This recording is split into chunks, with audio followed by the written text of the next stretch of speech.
lately, the left-handed people of the world have been voicing some legitimate complaints. They feel, with some justice, that they're being penalized for being different, since almost all the gadgets and conveniences of life are built for people who are right-handed. They also feel they're unjustly accused of being less reliable than their right-handed brethren. Whether or not that's a bad rap is open to question, but there are also the so-called hot-tempered redheads who, so far, haven't banded together to object to being thus labeled.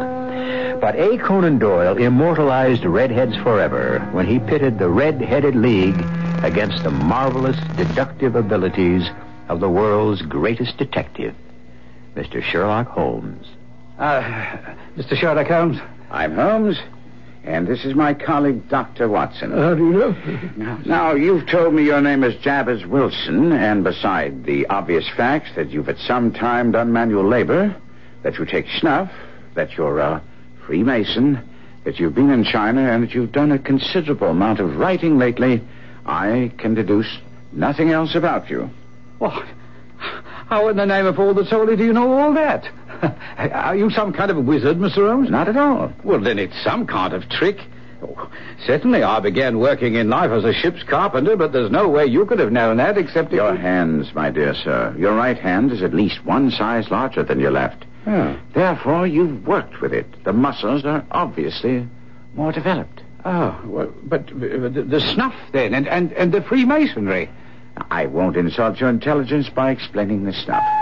As for the Freemasonry, against the strict rules of your order, you use an arc and compass breastpin.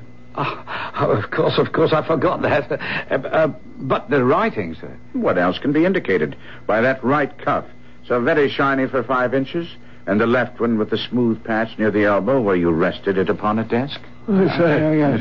But China, that's something quite different. The fish tattooed immediately above your right wrist could only have been done in China. Oh. I've made a small study of tattoo marks, and that trick of staining the fish's scale a delicate pink is quite peculiar to China. When, in addition, I see a Chinese coin hanging from your watch chain, the matter becomes even more simple. Ah, well, I thought at first you'd done something clever, but I see there was nothing to it after all. I begin to think, Watson, that I make a mistake in explaining. Oh, sir. I fear my reputation will suffer shipwreck if I continue to be so candid. But, now, Mr. Wilson, what brings you to me? Oh, it was this advertisement here. Read it for yourself, sir. Thank you. You don't mind if I let Dr. Watson read it? No, not at all. To the Red-Headed League. On account of the bequest of the late Ezekiah Hopkins of Lebanon, Pennsylvania, USA, there is now another vacancy open which entitles a member of the League to a salary of £4 a week for purely nominal services. All red-headed men who are sound in body and mind and above the age of 21 are eligible. Oh, my goodness. Apply in person Monday at 11 o'clock to Duncan Ross at the offices of the League, 7 Pope's Court, Fleet Street. What on earth does this mean, Holmes? Well, it is a little off the beaten track and may well be the start of a very pretty puzzle. Mr. Wilson, tell us all about this strange advertisement and you. Watson, you, of course, noted the date of the newspaper. Yes, April the 27th, 1890. Just 2 months ago. Excellent. Now, Mr. Wilson. Oh, well, I keep a small tobacconist shop at Coburg Square. It's not very large, and it doesn't do more than just give me a living, you know, but since I have a flat above the shop, I make out all right. But I used to keep 2 assistants, but now I can only afford 1. And that only because he's willing to work at half wages to get a place to live while he learns the business. Mm-hmm. What's the name of this obliging youth? Oh, his name is Vincent Spaulding, and he's not such a youth either. Oh, it's hard to say how old he is, but I tell you, Mr. Holmes, I couldn't have a sharper assistant. Never was such a fellow for photography.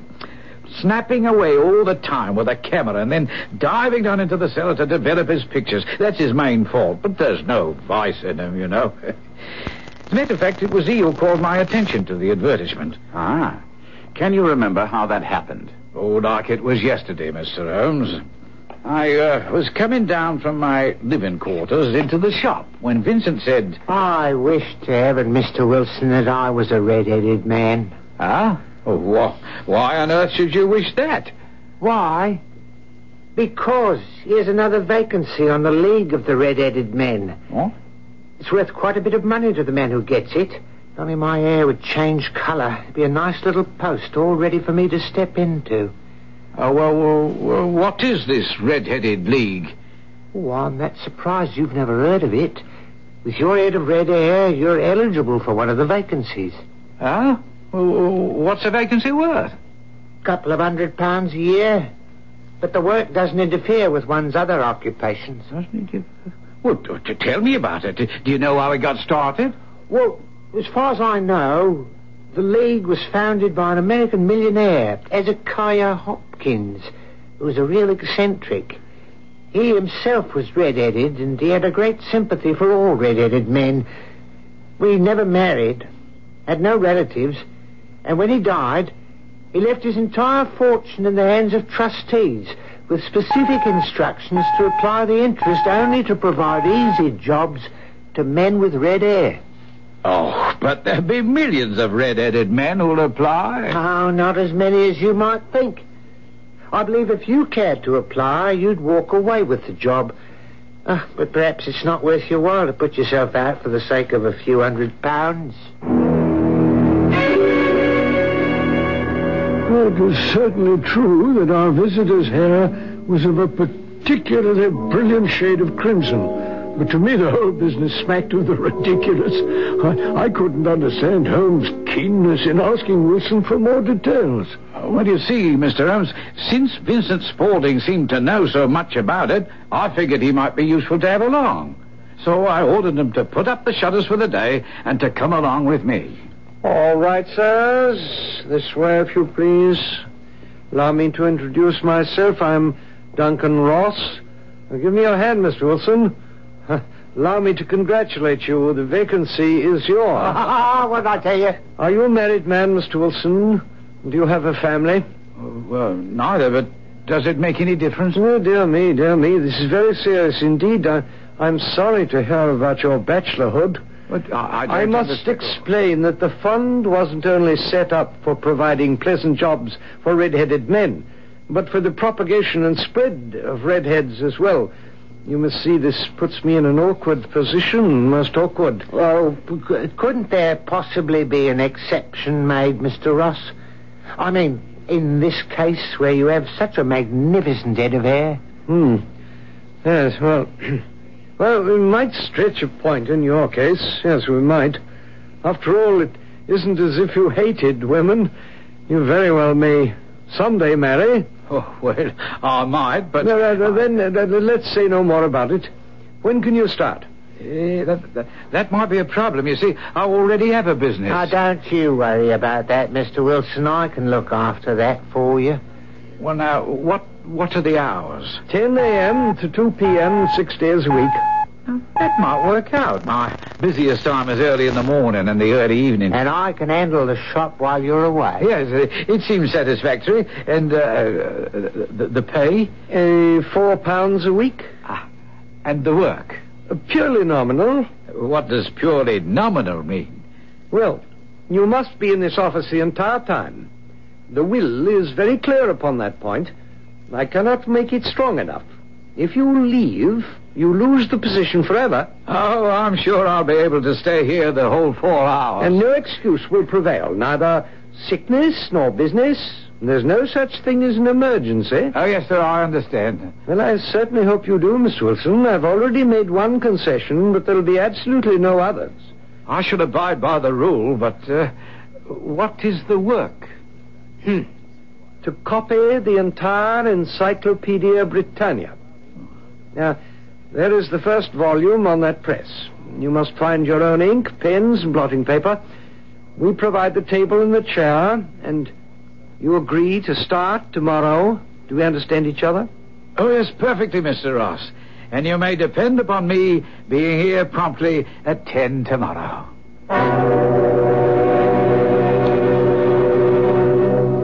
A famous old radio show started with these words: "Who knows what evil lurks in the hearts of men? The shadow knows." And indeed he did. But if he knew about the evil in the hearts of men, the world's greatest detective, Sherlock Holmes, knew better than anyone what evil lurked in the minds of men. I'll be back to hear what Sherlock Holmes unravels in the puzzle of the red-headed league.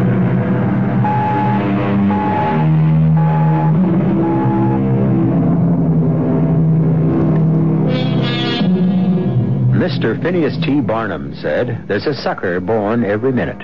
And one thing's for sure, it's always easy to see the other fellow's mistakes." Certainly Mr. Jabez Wilson seemed to be gullible in swallowing the story about the Red-Headed League. But looking at it from his point of view, he was doing nothing wrong, and he was making money at his strange job, obtained in strange fashion. But let's pick up Mr. Wilson as he unfolds the rest of his perplexing tale. Well, I must say, Mr. Holmes, that I left the office in Pope's Court in very high spirits. But when I got home, the more I thought about it, I became convinced the whole thing was some kind of a hoax, you know. But for what reason, I couldn't fathom. However, in the morning, I thought I might as well try it and see what happened. Very sensible, since you had nothing to lose except a trip to Pope's Court. And what happened when you arrived? To my surprise and delight, everything was as right as rain. Mr. Ross was there to see that I started work. Well, sir, I began with the letter A and worked away quite industriously. And what about Mr. Ross? Did he stay with you? Oh, not all the time, but he'd drop in from time to time, you know, to see that everything was all right with me. And also to see that you lived up to the terms of your employment, no doubt. I suppose that, too. But at 2:00 sharp, he bade me good day, complimented me upon the amount I'd written, and locked the door behind me. And did this continue? Well, not in the same fashion. After a few weeks, he wouldn't drop by quite so frequently. And the last 2 weeks, he didn't come at all. Only on Saturday, when he gave me the 4 golden sovereigns. You had no curiosity about this position? Well, to be honest, Mr. Holmes, I had a lot of questions, but the £4 a week stifled my curiosity. After 8 weeks, I'd written about abbots and archery and got all the way to Attica and hoped that I might soon get on to the bees, when suddenly the old business came to an end. Capital. I can't understand your relation, Mr. Holmes. It certainly shocked me when I came to work early this morning to find the door locked and this little square of cardboard hooked onto the middle with a tack. Shall I read it, Holmes? Please, Doctor. Red-Headed League is hereby dissolved. There may be further communication, but it will be done by post, if at all. Aha. Did you take any steps when you found this card? At first, I was completely staggered. Then I went round to the offices in the building, but none of them knew anything at all. The landlord? Did you? The landlord's an accountant who lives on the ground floor.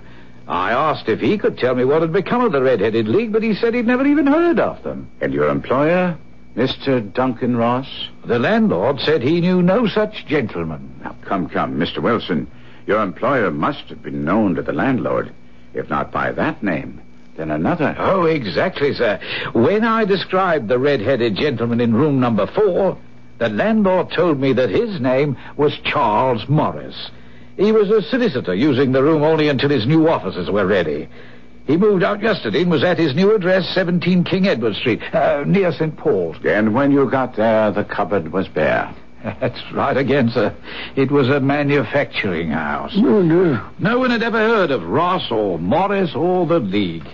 Oh, I tell you, sir, I was in a state. I hurried back to my shop and started in on Vincent, who kept trying to calm me down. No, please, Mr. Wilson. Shouting won't do you any good. If you'll only take my advice and wait. Wait for what? And what about my salary for the past week, eh? What about that? Mr. Wilson, the League has been in existence for a number of years, and I'm sure they'll get in touch with you by post. Well, if the League's been in existence for so long, I can't understand how it's been such a well-kept secret. Well, now, Mr. Wilson, you must admit that you're not much of a man for going around.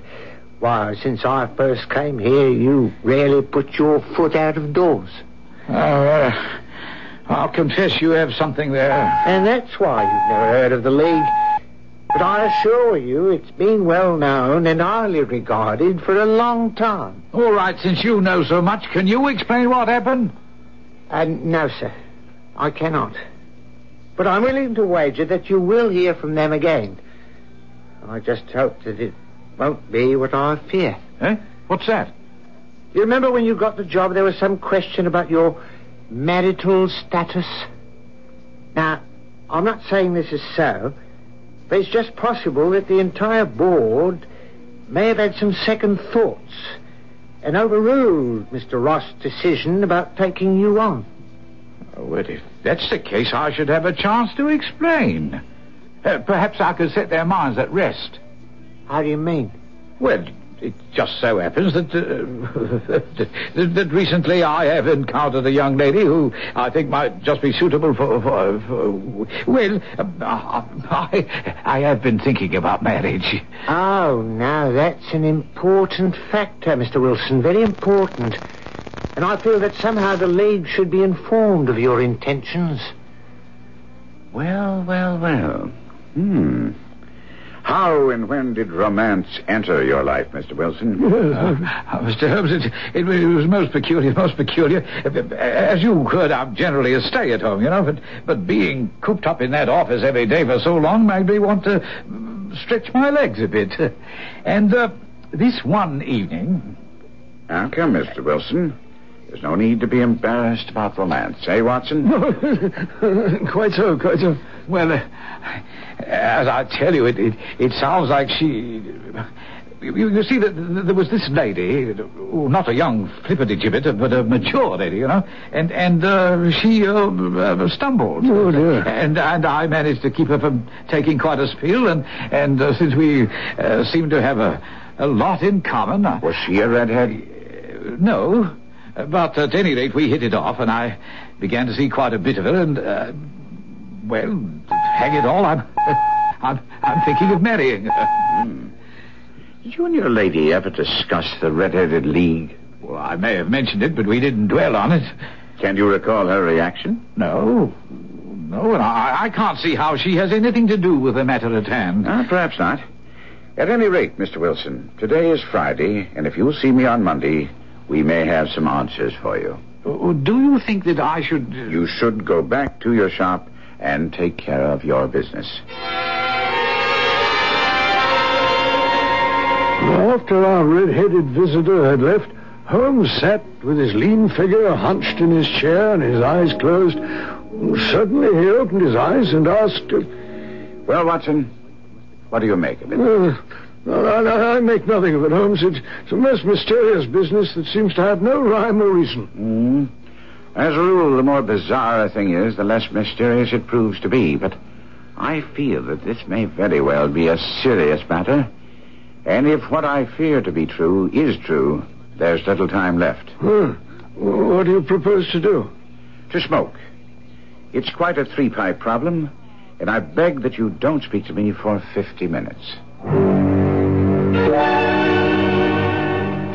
With his thin knees drawn up to his hawk-like nose, and his eyes closed, and his black clay pipe thrusting out like the bill of some strange bird, my friend sat lost in thought.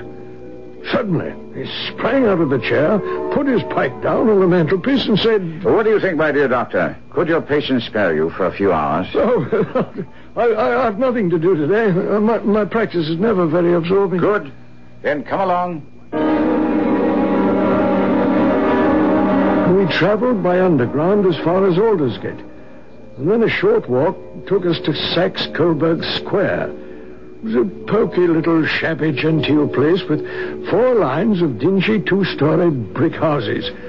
We stood across the street from the corner house, on which one could read Jabez Wilson, tobacconist. My companion stood carefully scrutinizing the houses.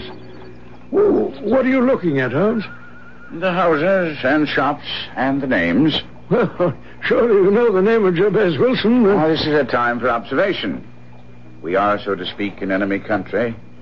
Now, let's reconnoiter. Now, there's Mortimer's the pawnbroker's, a vegetarian restaurant, the Colbert branch of the City and Suburban Bank, and McFarland Brothers, architects. Right. Have you any interest in architecture, Doctor? No, I can't say that I have, no. Well, that's a pity, because at this moment, that's our destination.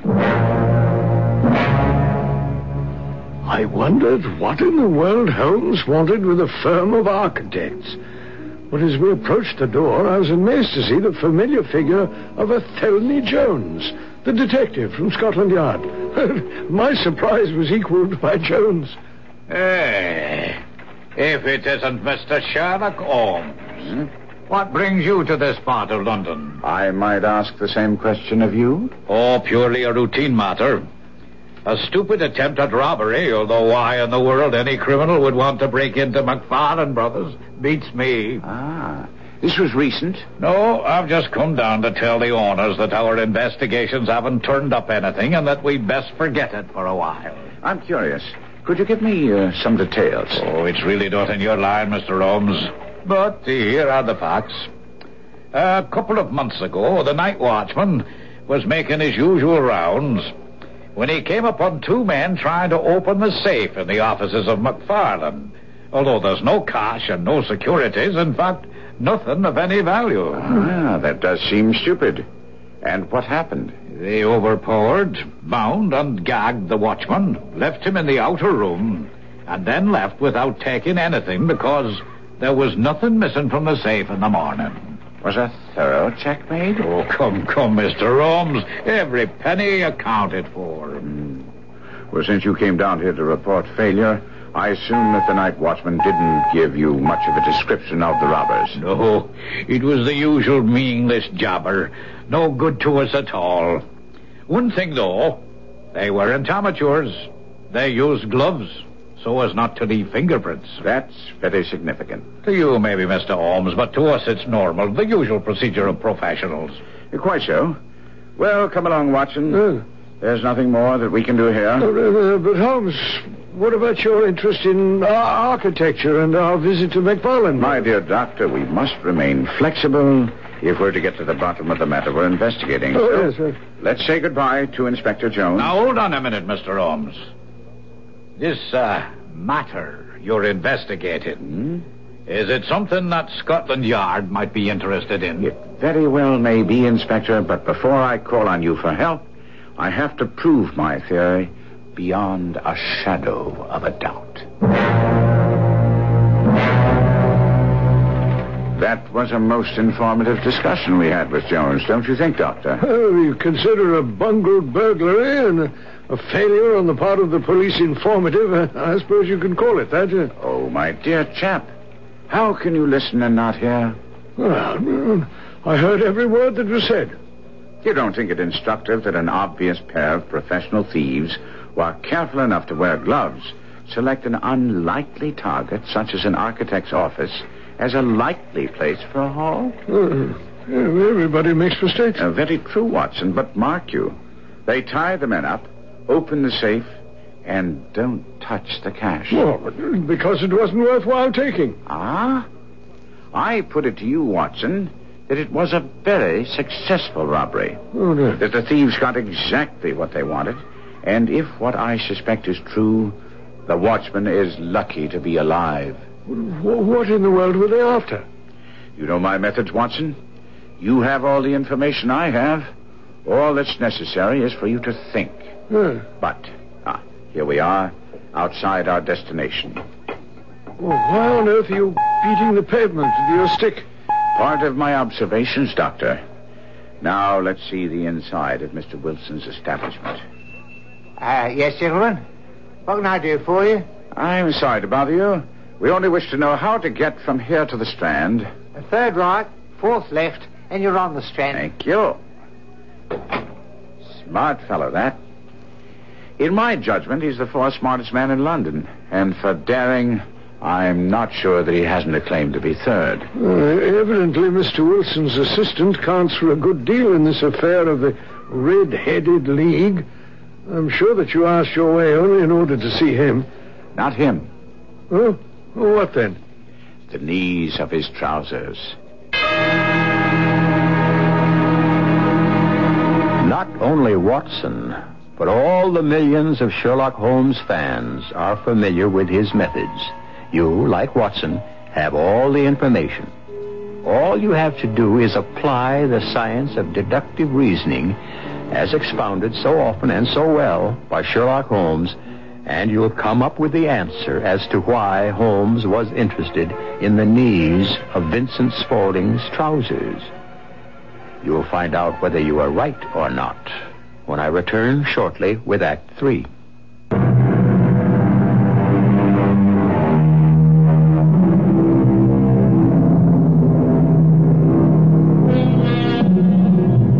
At the risk of being labeled a male chauvinist, I submit that writers of detective fiction believe that thinking and women are incompatible.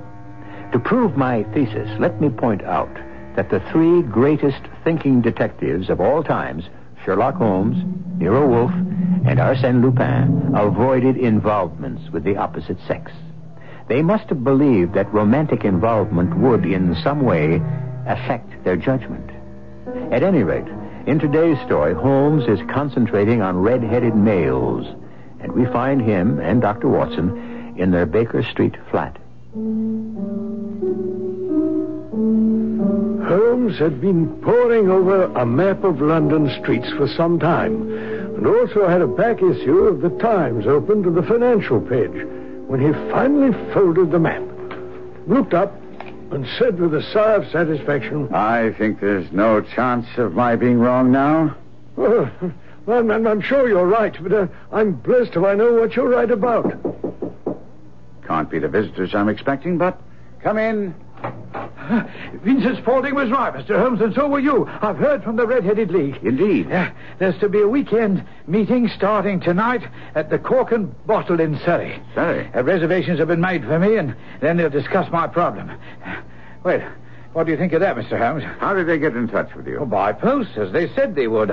I brought the letter with me. Would you care to see it? No, I don't think that's necessary. But I've come to you for advice, and here you are... Mr. Wilson, I think that I can assure you that I will have the answers you want by the end of this weekend. But what about this note?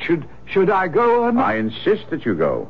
But if you want the answer to your problems, don't expect to find it in Surrey.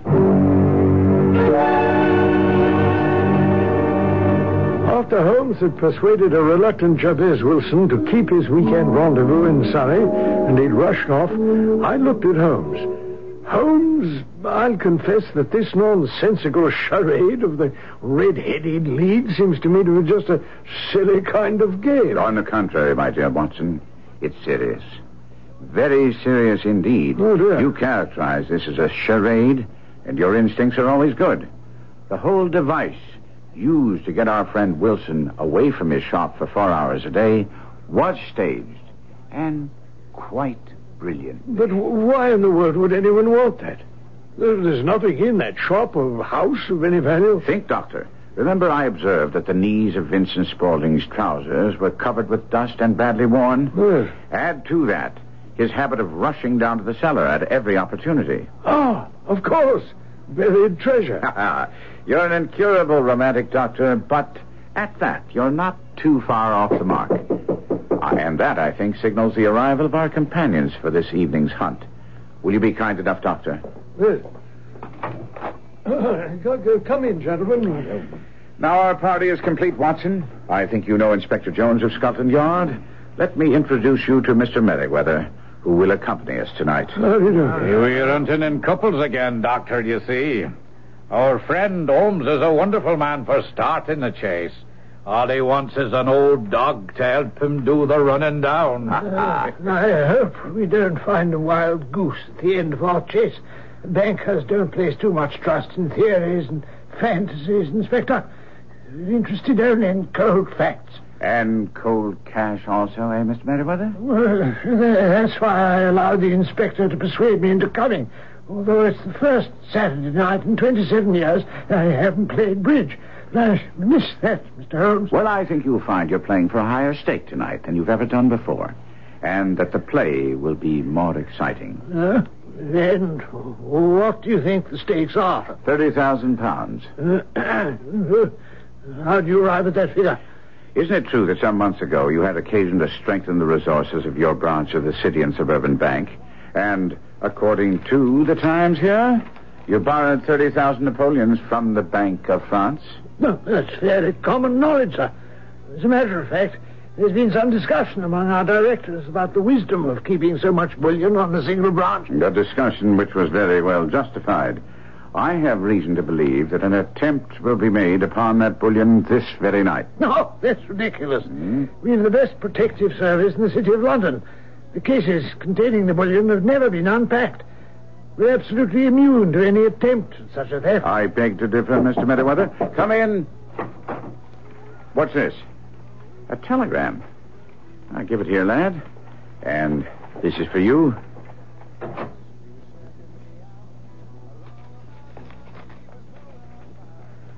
The fool.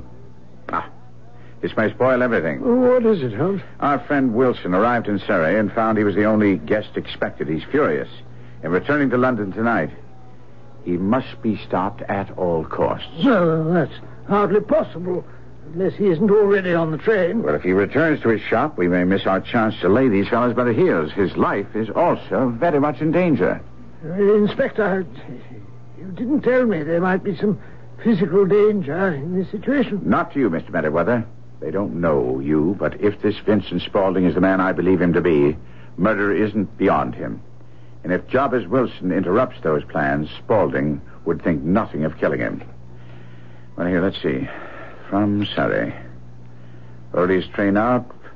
Wouldn't get in before 10 tonight. Capital. Watson, get down to Waterloo Station and intercept Wilson. Yes. Then join us in Saxe-Coburg Square in front of the bank as soon as you can. We daren't go in until we hear from you that Wilson is safe. I was at Waterloo Station in time to meet the train from Surrey. I just hoped that Wilson would be on it. There was a later train, but that would have meant Holmes and the others would be forced to wait until I arrived, and Holmes seemed to feel there was a chance that we might miss the scoundrels we were after. Well, unfortunately, I spotted his flaming red hair. Oh, Dr. Watson, I hardly expected to be met. Yes, right. Well, Sherlock Holmes sent me. He says it's vital that you don't go back to your house tonight. Now, what nonsense is that? Well, it is for your own good. If you go home, Holmes feels you're in grave danger. Oh, well, nothing's going to stop me from sleeping in my own bed tonight. If your detective friend thinks I'm in danger, let him protect me. Well, that's why I'm here. All right, fine, then come on home with me. Well, now, look here. Holmes has put a lot of work for you in this, and he thinks we're going to be able to bring things to a successful conclusion tonight, if you do as he asks. If I don't? Well, then I shall have you arrested. You can spend the night safely in a cell. But, Dr. Watson, where shall I go? You can come with me. I'll drop you off at our rooms at Baker Street. And that's the way it was arranged. I dropped Wilson at Baker Street and then hastened to Coburg Square when I saw Holmes, Jones, and Merriweather waiting. This will do, my man. Right here is fine. Watson, I knew I could rely on you. Where did you leave our friend Jabez Wilson? At our rooms, Holmes. I promised we would get back at the conclusion of this affair and fill him in. Well done, Watson. Come along. Mr. Merriweather, you must lead the way. We shan't need a light till we reach the gate at the bottom of the steps. Mind your feet here. The stairs are narrow. Inspector, I think it's time for you to light your lantern. We can use it down here to open the gate. We shall certainly need it in the cellar. Mr. Merriweather conducted us down a dark, earth-smelling passage into a huge paved vault or cellar, which was piled all around with crates and massive boxes. Would you mind holding the lantern up for a moment so that I can get a better view of the ceiling, Mr. Merriweather? Well, as you wish, Mr. Holmes. You're not very vulnerable from above, at any rate. No, from below. Dearie. It sounds quite horrible. I really must ask you to be more quiet. Now, you've already imperiled the success of our whole expedition. Have the goodness to sit down upon one of those boxes and do not interfere.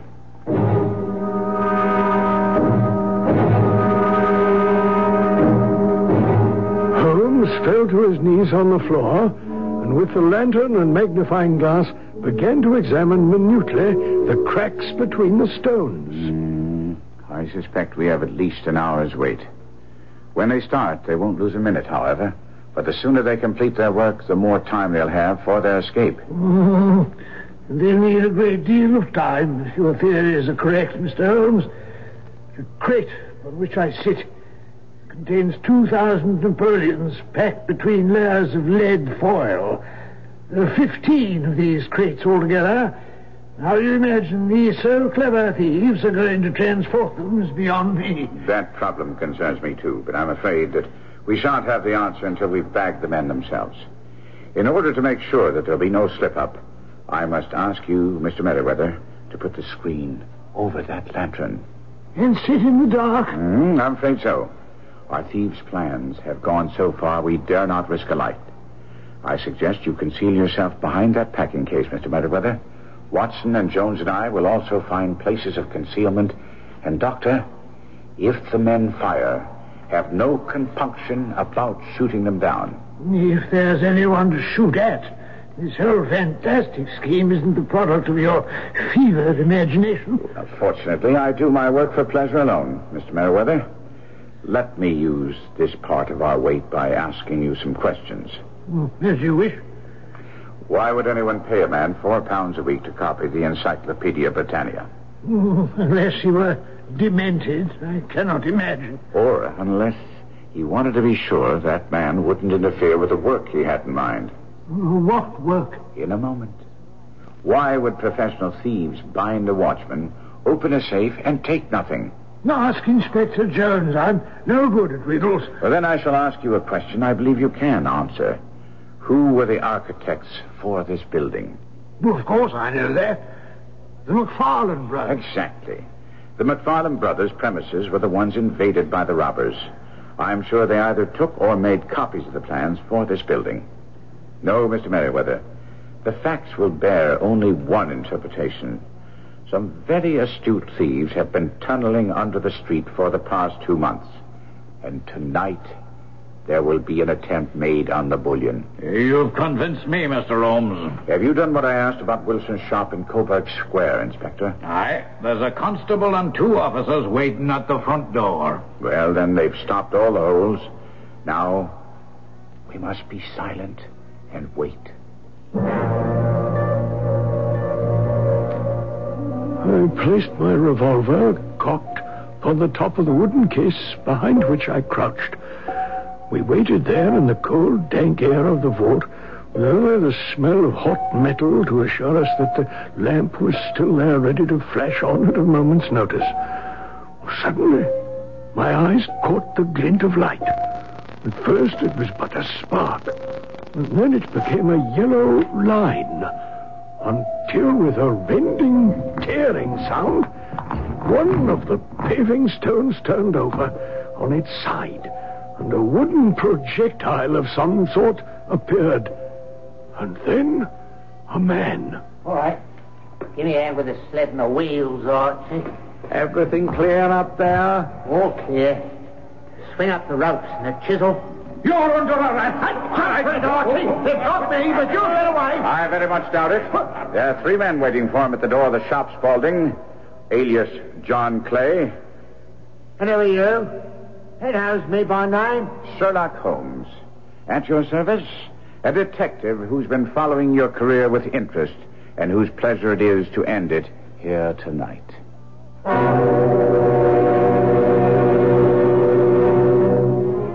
The Adventure of the Red-Headed League was written back in 1890.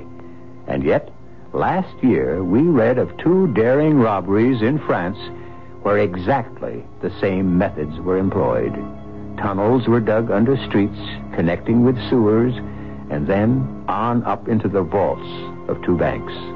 The only thing missing was the Red-Headed League. I'll be back shortly.